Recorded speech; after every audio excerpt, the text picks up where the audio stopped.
brought you by Silver Pumps and Motors. Top quality और consistent performance के लिए सिर्फ सिल्वर पंप्स नाम याद रखना. ఏపీలో ప్రతిపక్ష హోదా టాపిక్ మరోసారి మంటలు రాజేసింది.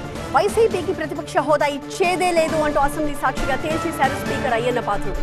అయితే విపక్ష హోదా వైసీపీకి ఇవ్వకపోతే ఇంకెవరికి ఇస్తారు అంటూ ప్రశ్నించారు ఆ పార్టీ అధినేత జగన్. సంఖ్యతో సంబంధం లేకుండా ప్రతిపక్ష హోదా ఇవ్వాల్సిందేనని డిమాండ్ చేశారు. ప్రతిపక్ష హోదాపై నిరాధార ఆరోపణలు చేయడమే కాకుండా స్పీకర్ కు దురుద్దేశాలు ఆపాదించడం సభా హక్కుల ఉల్లంఘనే అన్నారు AP assembly speaker Ayyanna Patrudu. దేవుడు తిరస్కరించిన వరాన్ని పూజారి నుంచి ఆశించడం తప్పన్నారు. వైసీపీకి ప్రతిపక్ష హోదా ఇవ్వడం కుదరదంటే కుదరదన్నారు ఆయన. 175 మంది సభ్యులున్న నేటి ఆంధ్రప్రదేశ్ శాసనసభ అతిపెద్ద ప్రతిపక్ష పార్టీకి కనీసం 18 మంది సభ్యులుంటే తప్ప ప్రతిపక్ష నాయకుడి హోదా రాదని అందరికీ అర్థమవుతుంది. మరోసారి స్పీకర్ చైర్ను అవమానిస్తే జగన్ పై ఎలాంటి చర్యలు తీసుకోవాలన్న విషయాన్ని సభ్యులకే వదిలేస్తున్నారన్నారు అయ్యన్న పాత్రుడు. సభాపతి హోదాలో శ్రమిస్తున్నాను.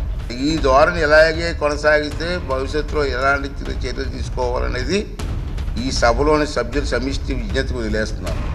ప్రతిపక్ష హోదా కావాలంటూ జగన్ హైకోర్టును కూడా ఆశ్రయించారని, అయితే ఆ పిటిషన్ను కోర్టు ఇంకా విచారణకు తీసుకోలేదు అన్నారు స్పీకర్. ఆ లేఖలు అంతా చూస్తే అభియోగాలు, ప్రలాపనలు, బెదిరింపులమయం కనుక ఈ రూలింగ్ ద్వారా తప్పుడు ప్రచారానికి తెరదించాలని చెప్పి నేను నిర్ణయించుకున్నాను. వైసీపీ అధికారంలో ఉన్నప్పుడు టీడీపీకి ప్రతిపక్ష హోదాపై జగన్ చేసిన వ్యాఖ్యలను గుర్తు చేశారు స్పీకర్. చంద్రబాబు నాయుడు గారికి 23 మంది శాసనసభ్యులు ఉన్నారు. ఒక 5 కానీ లాగేస్తే 17 మంది ఉంటారు. అప్పుడు ఆయన ప్రతిపక్ష నాయకుడు స్టేటస్ కూడా ఉండదని చెప్పి ఇదే జగన్మోహన్ రెడ్డి గారు ఈ హౌస్లో మాట్లాడిన సంగతి మీ అందరికీ తెలుసు. ప్రతిపక్ష హోదాపై స్పీకర్ చేసిన వ్యాఖ్యలపై స్పందించారు వైసీపీ అధినేత వైఎస్ జగన్. ఇష్టం ఉన్నంత సమయం మాట్లాడమని చంద్రబాబుకు అవకాశం ఇచ్చారన్నారు. మా వాళ్ళు అయితే ఇంకా లాగేసినామనంటే ఇంకా 10 మంది లాగుతామన్నారు. వద్దు, లాగాకండి నేనే చెప్పి, కానీ ప్రతిపక్ష హోదా నేనే ఇచ్చి. సంఖ్యాబలాన్ని బట్టి ప్రతిపక్ష హోదా ఇవ్వాలన్న రూల్ ఏం లేదన్నారు జగన్. గతంలో సంఖ్యాబలంతో సంబంధం లేకుండా ప్రతిపక్ష హోదా ఇచ్చిన రాష్ట్రాల పేర్లను ప్రకటించారాయన. ఎక్కడ రూలింగ్ లేదు, ఎక్కడ దెర్ ఇస్ నో రూల్.